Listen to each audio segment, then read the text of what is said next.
This is Dr. Thad Fever, for those of you who don't know who I am. We have a few familiar faces here and a few unfamiliar faces, so we're glad all you guys can make it. Today we're going to talk about dairy, the dairy dilemma. I know a lot of people are thinking, why is dairy a dilemma? Because we've all been growing up and taught that milk is a good thing and dairy is a good thing, and you know, it's the world's most perfect food. It has all the protein that we need, all the calories, vitamins and minerals, and just everything that the growing body needs. So we're going to talk a little more about that tonight and why that might not be so good. So milk. Let's talk a little bit about milk in general. It is the primary source of nutrition for a young mammal before they are able to eat regular food apart from their mother. Everybody's seen the Got Milk ads. I thought this one was particularly interesting because after doing research, this particular actress, I won't say her name, is actually a vegan. Is actually what? Vegan. She does not do any animal products or dairy or anything. He wants to say it's all about money, not this guy. So it takes about 180 days for a human baby to double its birth weight. It takes 45 days for a cow to double its birth weight. That is because the proteins in the milk are different size, made and designed for different species. So the body is engineered to take breast milk from a mother and create its species to be the certain size that they're supposed to be. So when it takes 180 days for a human infant to double its birth weight and human milk is 5 to 7%, it makes sense that when cow's milk is 15% protein, that a cow is going to get real big, real fast. The protein in cow's milk is different from the composition of human milk in many different ways, and that makes it very difficult for the human body to digest and break down and assimilate that protein. So it's very interesting why, if it's not compatible, why are we still drinking cow's milk all the time? Because we know no better. Exactly. But that's because people have taught us that way. I like it. So most people exactly have been conditioned to believe that healthy growth of their children's bones is developed by drinking cow's milk.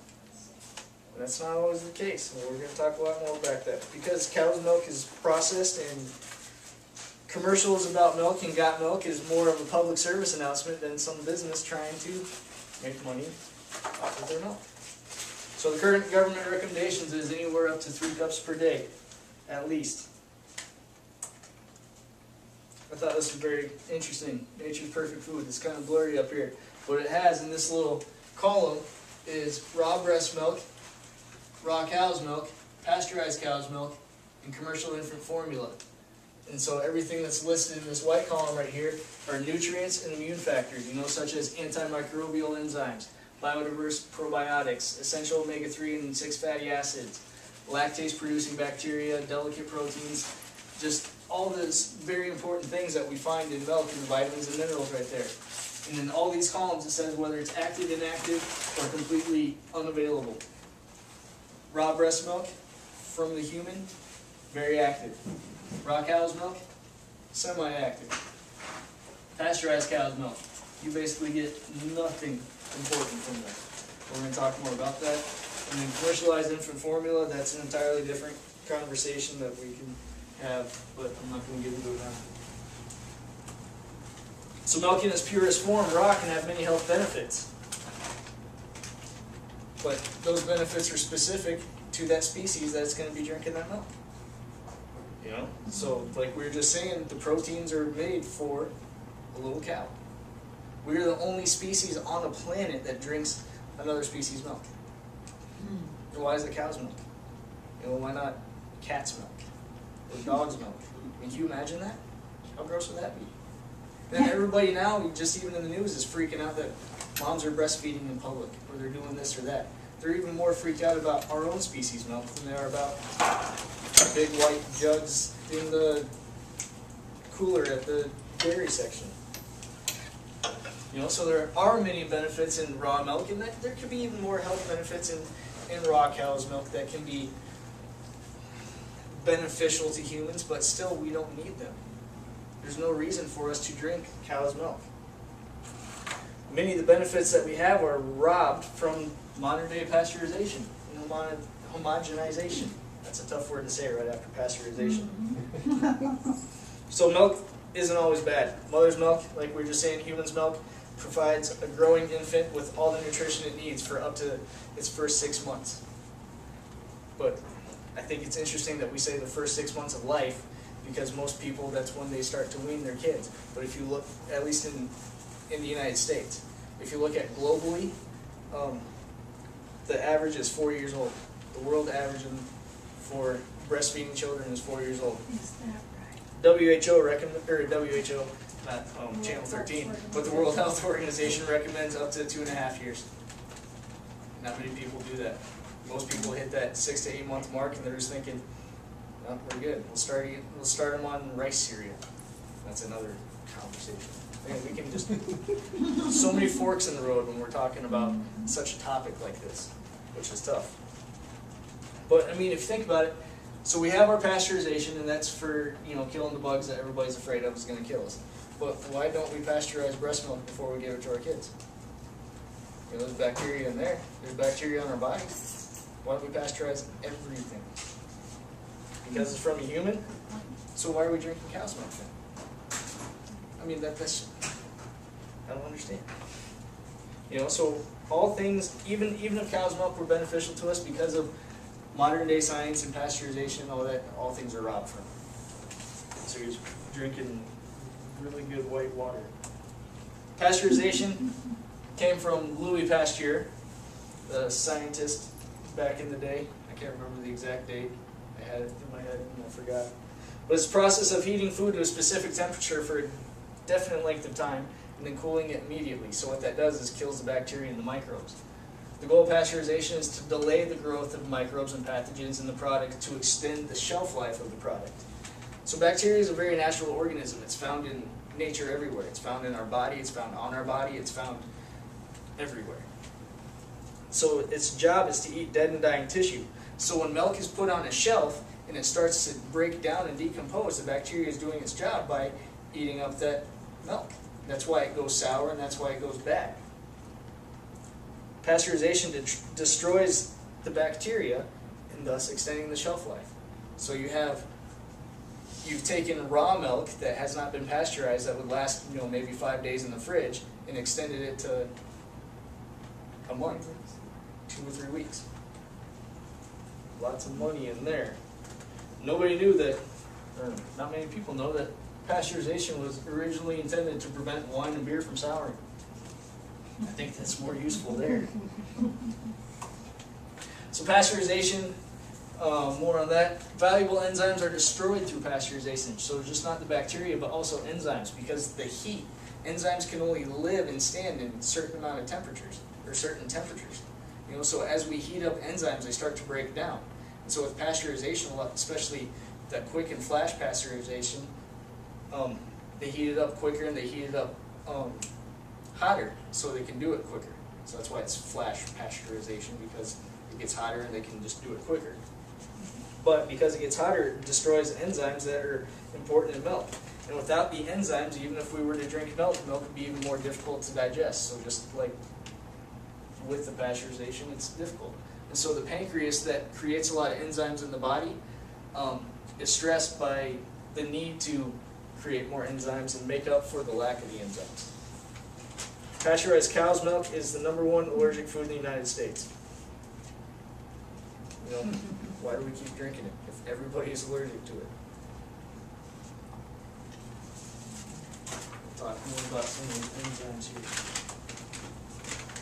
Experimental animals deteriorate rapidly on pasteurized milk. I think it's ironic that calves that are fed pasteurized milk can die within 60 days.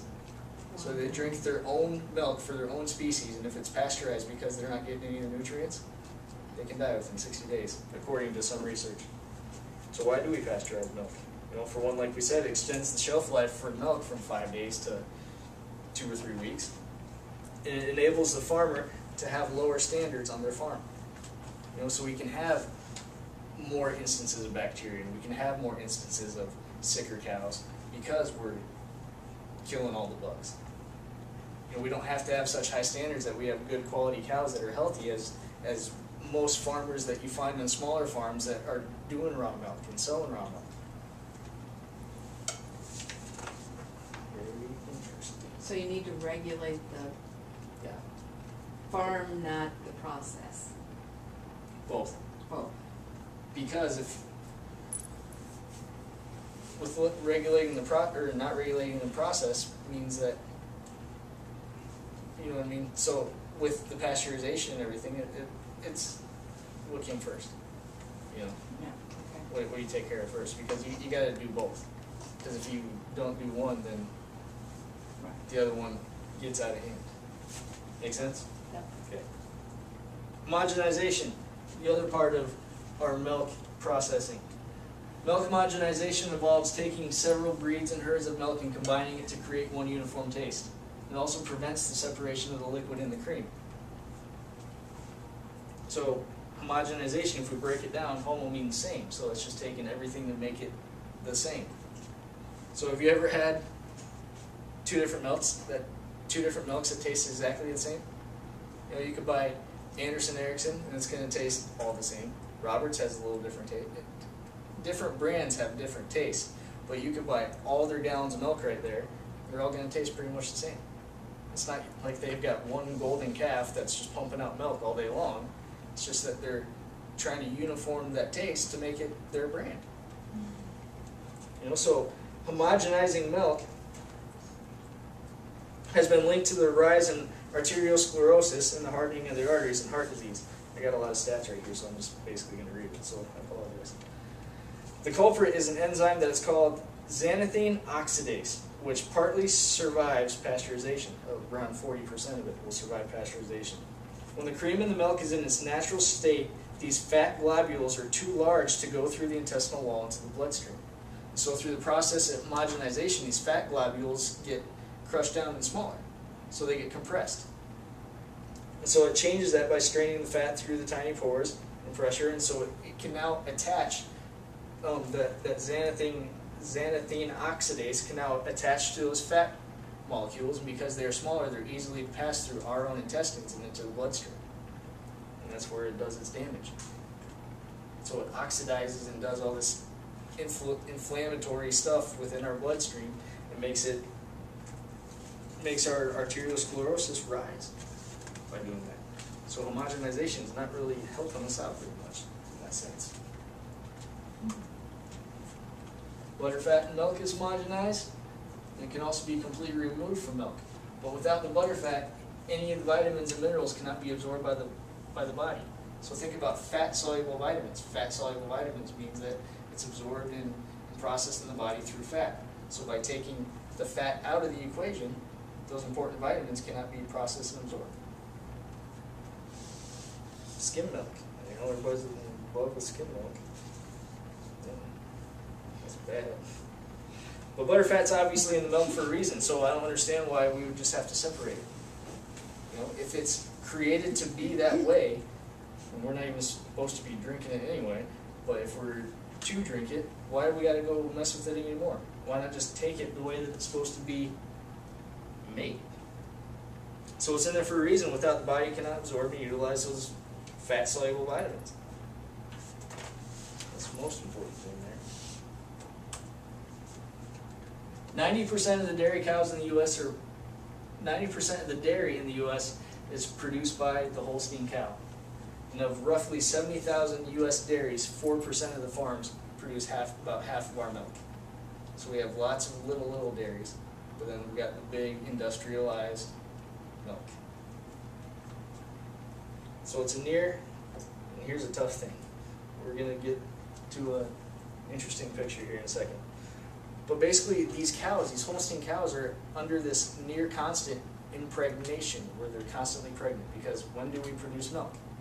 When we're pregnant or after having a baby. You know, so same thing for cows. It's not like they're any different other than all the differences we were just talking about.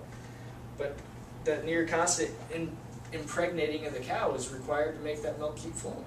Otherwise that cow is not useful for anybody, especially on these farms. So combined with that and the stress of basically losing their calf right after they have that calf, because this cow is employed basically by the dairy farms just to produce milk for processing and for selling, they don't really care about the calf at that point. So the mother's stressed because it's not doing what it's supposed to do, and that just causes a whole bunch of stuff for the mom, a lot of stress. They can get sick, they can get a lot of other things going on. But basically, the sad thing is it has reduced the life expectancy from your normal cow to be about 20 to 25 years to just 3 to 4 years. Oh. So dairy cows in Really? dairy farms live on an average of 3 to 4 years. And that's why it's utterly crazy.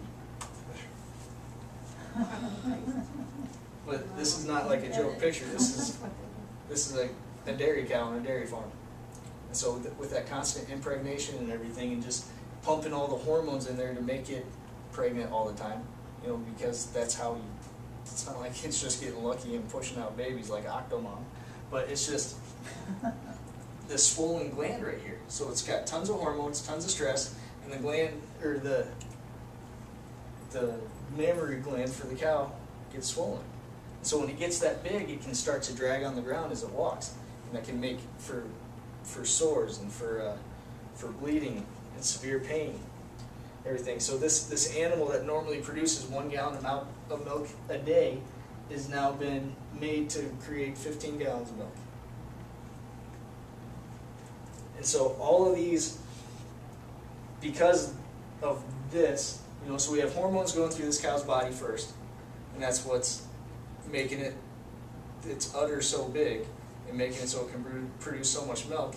And now it's getting sick because of all the stress on it, and also because of, you know, the sores on the udders and everything. So now we got hormones and antibiotics going through it. Anywhere from 15 to 30 different antibiotics in that cow's body right now. Actually, over 50 different antibiotics. Each serving of dairy that most human milks drink can contain these hormones and antibiotics. The legal cubic centimeter of milk is allowed to contain up to 750,000 animal blood and pus cells and 20,000 living bacteria, according to the FDA. Not to mention also herbicides, pesticides, and everything else that are common in a dairy farm are considered to be within safe levels. You know, so we're just thinking about what, and when we're talking about safe levels and government regulation, this isn't like a political stance or anything, but basically what it is, safe levels according to the government is what that border is to not get you sick. You know, so safe levels in recommendations for vitamin D are the very minimum before you get rickets. So when we're talking safe levels and what can be included in your food, not to mention dairy and just other stuff, is whatever the border is before we cross into not good zone. You know, it's not keeping up with the highest standards, it's just keeping up with the bare minimum. You know, you think about it, the guys who build the space shuttle go to the lowest bidder. That's just how government works.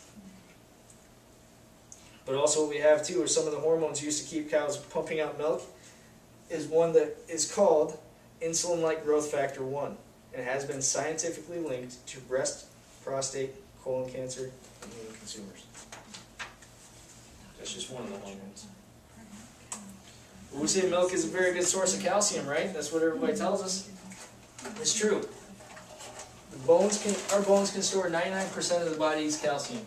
And milk is an excellent source of calcium, upwards toward 300 milligrams per glass. But the process of pasteurization makes it impossible for the body to absorb it. It doesn't destroy the calcium, but it destroys that very important enzyme that is called phosphatase. So phosphatase is critical for the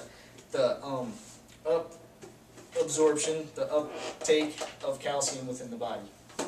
And if that enzyme is destroyed through the pasteurization process, all this calcium is basically going in your body and back out.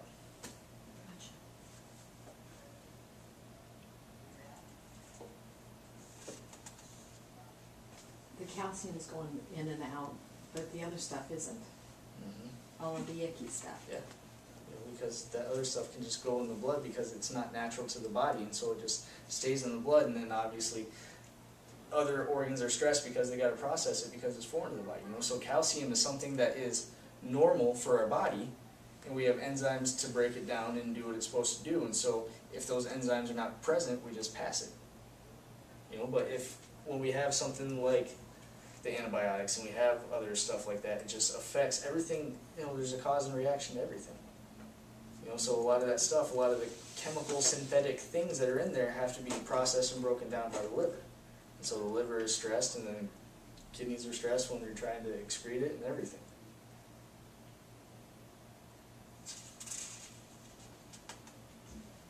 That's what I really was going to say. Oh, yes. So with calcium, it's interesting that the U.S. is one of the largest consumers of dairy, but we also have very high incidences of osteoporosis.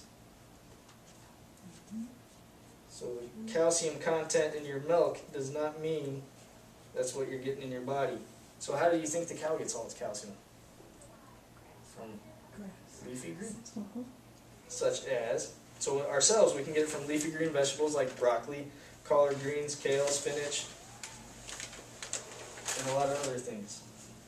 Yes, Harvard studies have actually shown that increase in osteoporosis and bone breakage in people who drink milk. More on calcium. Consumption of dairy products, particularly at the age of 20 years, was associated with an increased risk of hip fracture in old age, according to the American Journal of Epidemiology. I've even got more. The countries with the highest rates of osteoporosis are the ones with people who drink the most milk and have the most calcium in their diets. This connection between calcium consumption and bone health is actually very weak, and the connection between dairy consumption and bone health is almost non-existent, according to the Physicians Committee for Responsible Medicine. The data, and here's another one from American Journal of Public Health. Data does not support the hypothesis that higher consumption of milk and other food sources of calcium by adult women protect against hip or forearm fractures.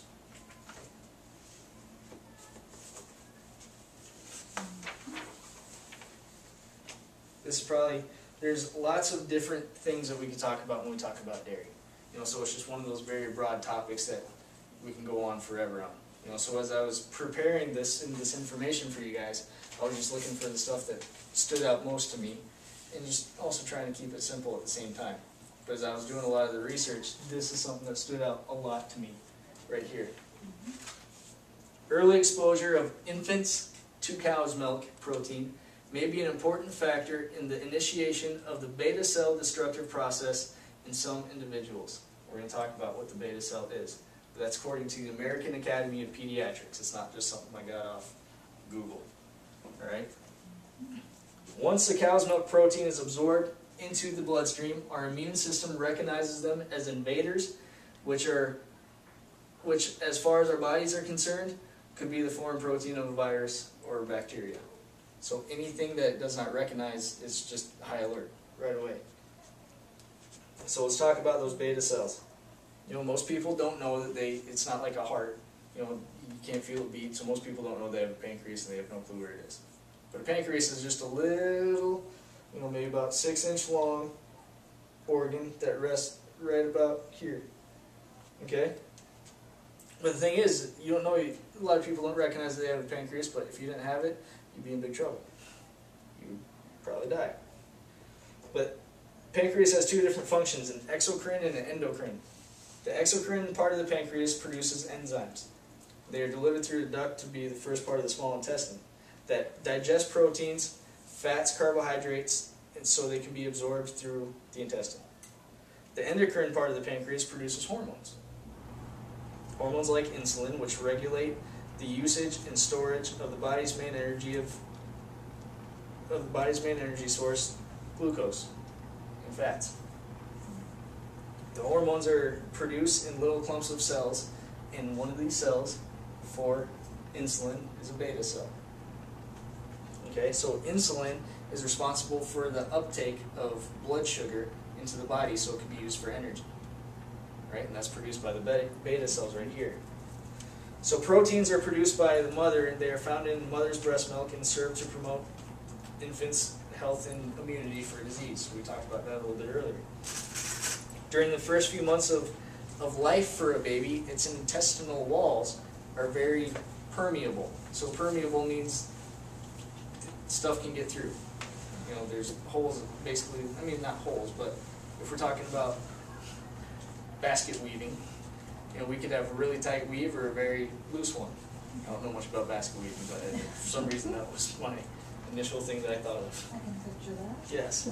You know, so if we're thinking about just a crisscross weave that way, an infant's, a baby's intestine is very gappy, we'll say. As we get older, it gets tighter, you know, so not much stuff can get through it. So the problem with that is just the fact that cow's milk, the proteins can slip through a baby's intestinal wall at that point. So those proteins in a cow's milk are recognized by the body as invaders, and the body starts to track it and recognize it and let everybody else know, get that guy next time you see him. So some people's immune systems become slightly confused because and attack not only the foreign proteins but also the good guys too. And here's the reason why. Something that we can call molecular mimicry, right? Foreign proteins stimulate the productions of those antibodies to tell everybody, get this guy, get him out of here. The problem with that is that in the case of type 1 diabetes, a segment of 17 amino acids has been identified on a cow milk protein that is completely identical to the insulin-producing beta cell. So when that cow milk protein gets into that intestine for the first time, the body says, find that guy and kill it. But the only problem is it's an identical twin, amino acid-wise, to the beta cell. And so not only is the body identifying and killing the cow's milk protein because it's foreign to the body, it's completely wiping out the beta cells. And so that is what we call type 1 diabetes. What used to be what we can call diabetes, where people are born with it, but it starts in an early age. You know, so only about 80% of type 1 diabetes cases are actually genetic. If you hear a lot of people with type 1 diabetes, there's not a single person in their family that has type 1 diabetes. I mean, are not genetic. Yeah, are not genetic. I was just thinking about that as I said it. I was like, no, about 80% of them are not genetic. You know, so if you find, I mean, it's a sad thing, but if you find someone small, a child that has type 1 diabetes or has been diagnosed with type 1 diabetes, not a single person in their family has it. You know, but they call it a genetic disease most of the time. So the thing is it's not because, you know, little babies are getting fed milk all the time. Sometimes they are. You know, formula-fed babies, I hate to tread on really sensitive topics here, but formula-fed babies are getting that milk protein because formula's base is dairy. So that protein is getting into their system, and the cascades happen. And the thing is too, is it can also, not very well, because it's got to go through two separate systems, but it can also happen from mothers who are drinking dairy while breastfeeding. But not as well, because it's got to go through, basically getting filtered twice. But it's very interesting when you think about it. Just the science of it and how it works. It's kind of sad. So protein, another reason that milk is so important for us, so they say. Casein, right here. Casein is 80% of milk's protein. There's 20 times more casein in cow's milk than in human milk, and beta-casein is a chain of 229 amino acids, which basically means it is big. It's a very large protein, and that's one of the proteins that is meant to take that tiny little cow, baby calf, and turn it into a 1,600-pound cow in 6 months. T. Colin Campbell, he's a guy that did a thing called the China study. It was a big study that he did. It was a lot just based on vegetables and diet, and it was a lot of good stuff in there. best to look it up because I'm not best at describing it other than what is applicable to right now. He conducted a series of experiments at Cornell University and Virginia Tech and found that rats given a brief initial exposure to alpha toxin, a carcinogen produced by mold growth, tended to develop liver cancer when fed casein, the main protein in milk. He said basically we could turn off or turn on cancer growth by increasing or decreasing the amount of casein. Thought that was interesting. So casein is basically just the trigger to increase cancer growth or decrease it, depending on whether or not you have a lot of it. There's a certain percentage that he said that, I'm not going to say it because I just lost what the number was in my head and I don't want to give you guys the wrong information. I'll find it and I'll let you know next time. Okay. We're talking just about protein as well. There's different types of cows now. So cows are different. Cows back in the day in little farms are a lot different than industrialized cows these days. And so they've adapted a little bit and have changed. A few more stats, so I'm going to read a little bit more. We have what were called A1 and A2 cows. A1 are more of a newer breed and they contain a mutation in their casein. Okay, so that big protein that we're talking about. A2, the A2 milk has a strong bond to the smaller protein called beta-casomorphine 7, which helps keep it from being released in the body. So it helps this bond within the casein. So if the casein proteins are connected together in this amino acid sequence, there's a bond within there that'll prevent them from being broken apart and released in the body in these A2 cows. But the A1s are the newer breed with the mutation. So that mutation makes that bond weaker. Okay? So the mutated protein only holds a weak bond in that beta protein for the A1 cows, right? A1, yes. So A1 and A2 confuse me sometimes. Basically, in the GI tract of animals that drink it with that A1 protein, with that weak chain, it's liberated within the GI tract, and now it's freely floating around and can be absorbed in the body. You know, so that casein right there.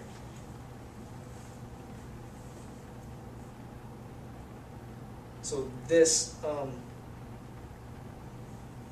this beta casein, the bad casein from the A1 cows, when it's absorbed in the body, has a bunch of just, again, cascade effects of what's going on in the body. So more research has been shown to show that it produces a lot more phlegm in the body and a lot more upper respiratory symptoms and everything. And so that's why a lot of times when folks come into our office and they're saying, oh, well, I've got a cold, or I've got this, or just any sort of reaction in the body, one of the first things that we say is quit dairy. Because a lot of the cow's milk that we're getting these days are coming from those A1 cows with the mutated protein that has that weak bond that allows it to be uptook in the body. So even when we're talking about just the raw milk that Grandma and Grandpa used to drink, where they had to skim the stuff off the top and everything was good, those were more the A2 cows that had the better protein with the better bond and didn't have that mutation. So even just still the fact that we shouldn't be drinking milk because there's no reason for us physiologically as humans to have it, even when we look back to before milk was pasteurized and before that was a common thing, we were getting better milk from better quality cows then. So basically just now everything's lazy and it's not good.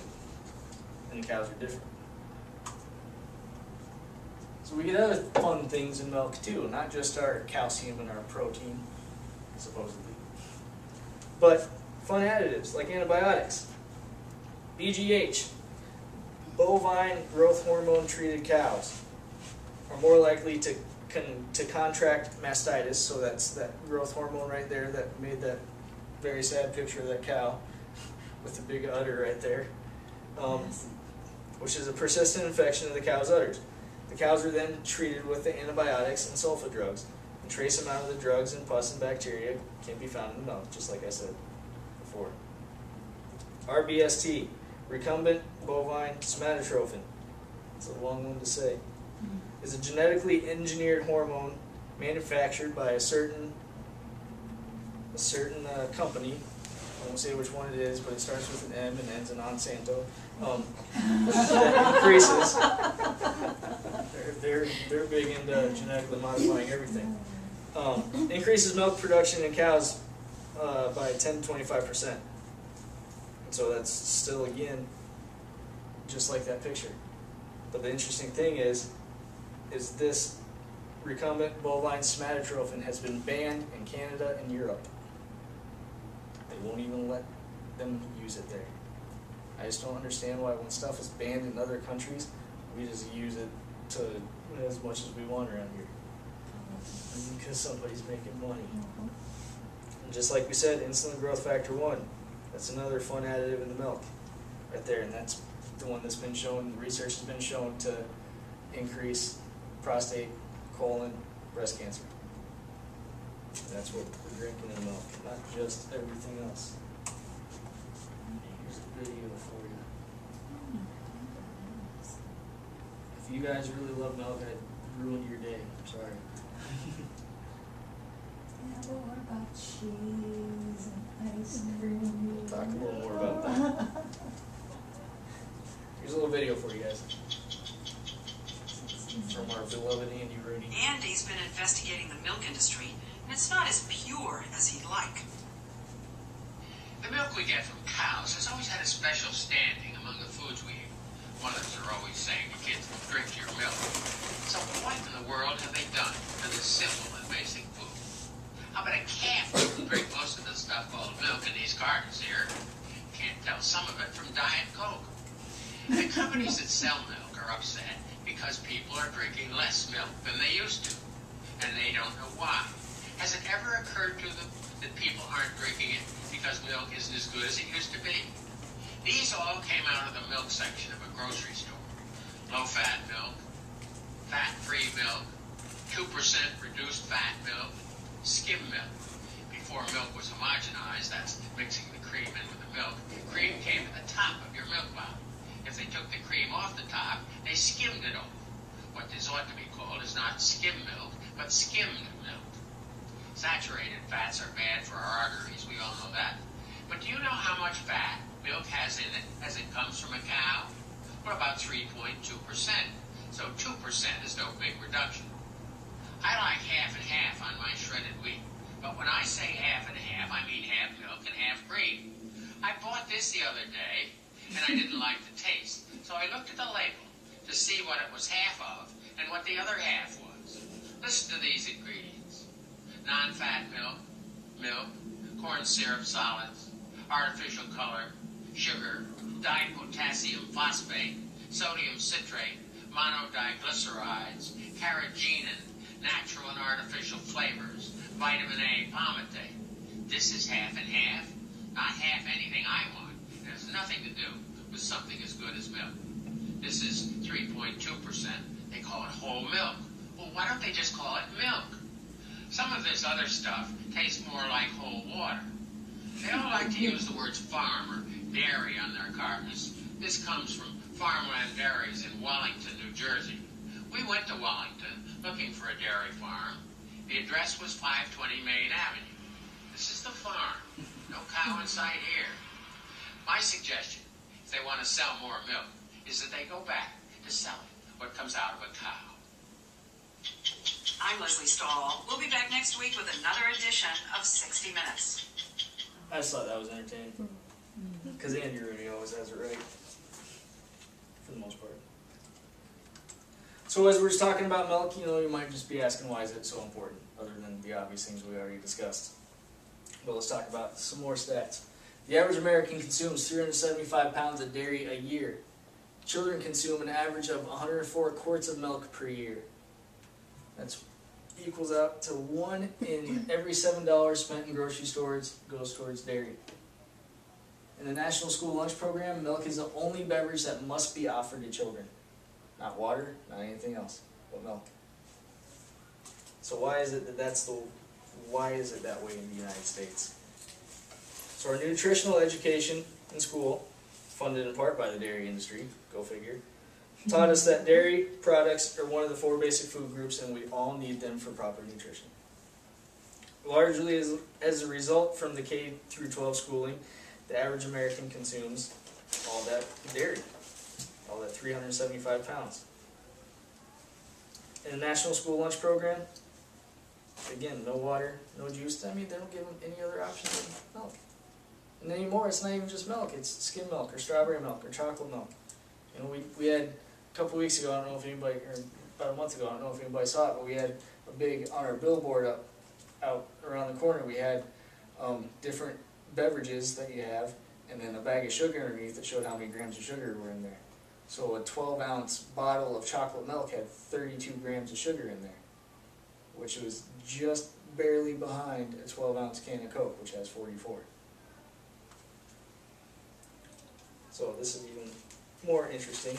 The former chairman of pediatrics at Johns Hopkins University, Dr. Frank Oski, has identified hormone-ridden commercial milk as the cause of 60% of ear infections in kids under the age of 6. Ear infections. Mm-hmm. So again, it's because of that.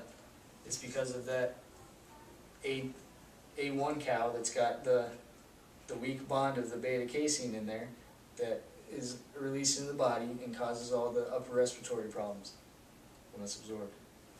You know, so the increase in phlegm and the increase in just stickiness and upper respiratory problems. You know, but being a chiropractor, there's a lot other more causes of ear infections in kids too we could talk about. Milk consumption is the biggest cause of iron deficiency anemia in children, according to the American Association of Pediatrics. In 1999, the Department of Agriculture donated $200 million to Americans' dairy farmers. So the government agency donated all that to America's dairy farmers. In 2011, $6.6 million was spent on lobbying for milk in the United States. Why don't we spend that much lobbying for water? If it's so important and if it's so obvious that it's so important, why do we have to lobby for it at all? You know, if you got to make an argument to make it work, doesn't that mean it's not working? You know, so I didn't spend a lot of time on alternatives to what we could be drinking. Water. I mean, there's really no reason to be drinking milk unless you like it on your cereal. And then that's another discussion that we should just be talking that we don't really need cereal in the morning because that's lousy nutrition. But if you got to have milk, you know, there's almond milk. There's coconut milk. There's rice milk. It's okay. I'm not going to say soy because soy milk's not good at all. So with soy milk, too many hormones. And so soy increases the production of estrogen in the body. It acts like estrogen in the body. And so that's just a hormone imbalance waiting to happen. And about 80% of soy in the U.S. is genetically modified by companies that start with M and then Monsanto. You know, so those are good options. You know, so there's sweetened and unsweetened dairy in coconut. I mean, not dairy, almond and coconut milk. Usually unsweetened, or if you like a little sweet, vanilla or something like that, different flavors. They're always available, and they're getting cheaper and cheaper, and their bottles are getting bigger and bigger, because before, when you first bought them, they were like that big. They were unrefrigerated on the bottom part of the shelf in high heat. Yeah. Now Trader Joe's has it. You can get it for just as much as a half-gallon of milk. It's wonderful. In our house, we don't drink milk. You know, we have almond milk around every once in a while, but our kids drink water, and that's it. I tried just for fun giving our 3.5-year-old almond milk, and he likes it in his, every once in a while, because he's a kid, he'll have cereal. He likes it in his stuff or in his smoothies. That's about it. I tried giving him just a glass of almond milk one time, and he told me to throw it away. So I gave up. That's fine. He doesn't need it. He just drinks water or fresh squeezed juice. That's my story. That's my info. It seems to me that, I mean, I grew up on it. I mean, the Everything's kids I okay. grew up on it too. Yeah. It seems to me that the body's able to handle it, so to speak. I mean, But we get lots of different health problems from milk that nobody connects the dots to.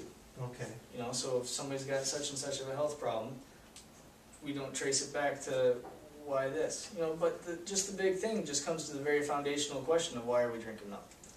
You know, yeah, everybody, some people do okay on it, and I had a statistic in there, but it was too complicated. That anywhere from 60 to 70% of people on the planet are lactose intolerant. You know, so they have a reaction to milk. You know, whether that be that they get a little more congested, or they get a little more phlegmy, or whether or not they just get that full-blown upset stomach and everything bad. I've never had that problem, so, you know. But the thing about it is that also too, you know, you say when I growing up and everything, it's that difference in cows. You know, cows today are different than what they were 20 years ago for you. Yeah. You know, or even longer for any of the older folks. You know, so cows are different, and it's just the basic question of why are we drinking it. You know, but I think there's too much other junk that goes into it now. You know, too much other junk that goes into the milk itself, but also there's too much other stuff. I think that the risks outweigh the benefit. You know, at this point, I don't think there's really any benefit to milk because they do so much stuff to it, from the pasteurization to the modernization to everything else. The human body doesn't need it. I'm not for milk Yeah. at all. It's just that it just seems to me that, okay, we still have been pushing milk, and people are still drinking it. It seems to me that the body somehow has been able to, you know, work on it. And yeah, it's not good that our body has to spend so much time, you know, combating But it. even we're seeing a rise in just other allergies. You know, allergies to peanuts, allergies to breathing the air outside. You know, so I'm not blaming the milk for this, but the more junk that we throw in the body that it doesn't need, the more it's gonna start to fight off and defend itself. You know, and the more it's gonna change. You know, so if we have eliminated, I mean, we could sit there and say old people are fine, but what's the definition of fine? You know, because some people, I mean, we even get people who come through the office who are like, I'm feeling great. And it's like, oh yeah, by the way, I'm dragging my foot the whole way in here. You know? I'm used to it. Yeah. Made adjustments. Exactly, you know? I mean, it's just, and it's tough to say physiologically what's going on silently in the body that we don't know.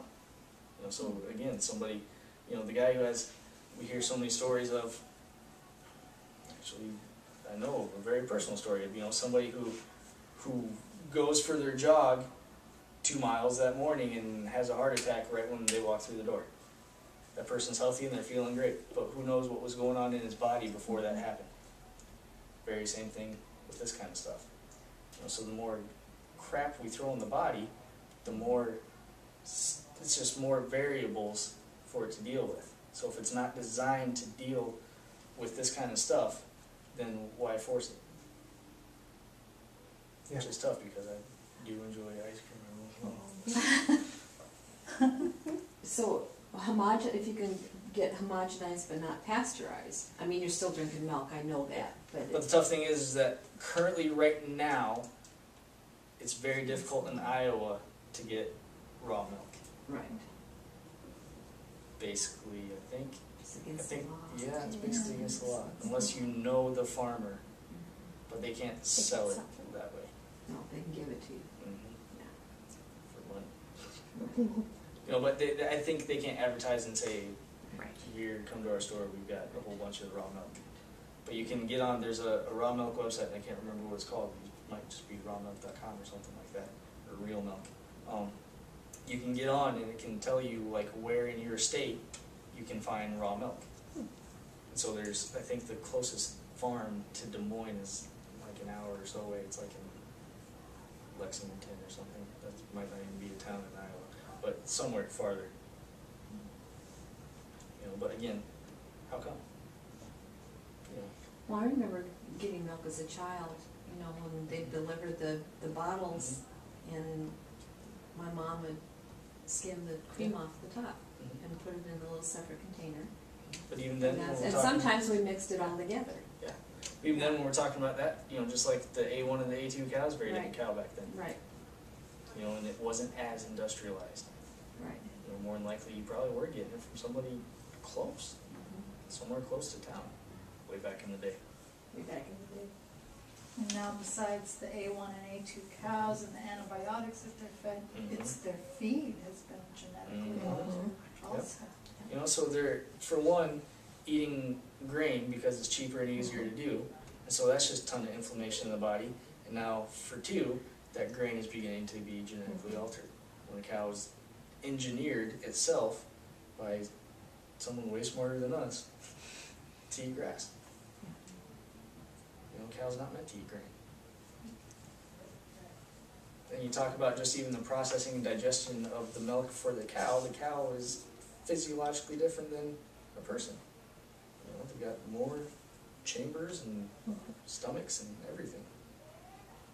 Not the same. Any other questions? I like questions. Well, Which is tough because it's a big change, because a lot of people like their cheese, a lot of people like their... The thing I did find out though, is that cheese, even if it's processed and pasteurized and homogenized, it's done differently than regular milk. You know, so a lot of the good stuff that can be in there will remain in the cheese. You know, but also the other good thing is that even though it's nearly impossible to get raw milk in Iowa, you can get raw cheese. So Trader Joe's has raw, unpasteurized cheese on their shelf. They got a giant blue sticker right underneath it that says raw. There's about like 4 different kinds. They're all cheddar, but they're all there. Well, now I'm curious, some of the like European flavors, importing stores, they sell the kefirs I and don't know yogurts. enough about kefir. It's drinkable yogurt. Yeah, basically. So, and From that comes looking from it up. overseas, so Mhm. I'm wondering if they have different standards. And even a lot of stuff overseas is goat. You know, so there's a difference between that because we have cow, we have goat. So goat's milk and goat's protein and goat's everything is at least closer to us. You know, so we think about, you know, we even talk about and think about how Americans are getting taller and getting bigger and everything. It's because our bodies are adapting a little bit to that milk protein. You know, so we're having that ginormous protein that's meant to make this big old cow, and we're starting to make big old 6'5" LeBron Jameses everywhere. People. You know, so we're just a crossbreed of cow and people. Yeah. But goat's milk is similar, closer to our makeup of what we need. The protein is very much smaller and not as long like that 229 casein amino acid. Everything. What was I just gonna say? So what is almond milk? I mean, where's, Almond milk? how do they make that? Actually, interesting you ask. I only know because we've tried to make it ourselves. And basically, it's just, you know, if you take an almond and you take your fingernail and press it into it, it's gonna, there's gonna be a little wet mark right there. And it's gonna bruise. You know, so it's basically the juice of an almond, if there is juice, but the milk of an almond, they grind it and process it as thinly as possible, and they strain it, and they take whatever juice comes from that almond and put it in the milk. It tastes just like an almond that you can drink. And they do the same with rice and coconut. You know, so the coconut milk is more just the combination of coconut water and then the meat of the coconut, and then mix it together and strain it, make it drinkable. Plus, coconut's so good for you and other things too. It's the good And fats. almonds in is there. too. Coconut oil and eating raw coconut is really good for you. And almonds are good for you. Oh, I was just gonna, I felt like I had a good point to make and I forgot what it was. That's alright. Must not have been that important. But I know that we've dealt with, our daughter was allergic to milk as a child and as an infant, and so she grew up not drinking it until she was probably in high school, and she would get ear infections and strep throat all the time. And then the doctor finally said, well, maybe she's allergic to dairy. Because we were constantly putting her on antibiotics to get rid of the infection. There's so many stories of kids on their antibiotics for their ear infections growing up and then getting tubes, because I hear it all the time just through the grapevine, because I know lots of people who are my age who are having babies, and they're like, oh, poor Charlie's got an ear infection again, and I just want to be like, two things. Quit milk, bring him and get him adjusted. Yeah, exactly. That will help with that ear infection. Yeah. Clear it all up. But strangely though, our daughter has 4 kids, and their son, who's only 2, was diagnosed as failure to thrive at 4 months old because he wasn't gaining any weight and he was dropping off the charts. And so our daughter stopped all dairy, all egg. Everything. Yeah, she stopped everything that could cause an allergy, and then he started gaining weight. And now that they know that he cannot have milk, we can't. If we have like a piece of pizza, and I walk over and kiss him on the cheek after I've taken a bite of the cheese, he'll immediately welt. His cheek will immediately welt. And he's 2. It's pretty sensitive. So sensitivities, they're not just happening because we have an unfortunate clan of kids that are being raised up. It's happening because of everything out there. Plus he needs to be adjusted. You know, the human gene has not changed in the last 5,000 years. Our genetics are the same. What is changing is everything around us and how we respond to it. That's an entirely different topic. Yeah. Maybe the next one for next month. So hold on. Any more questions?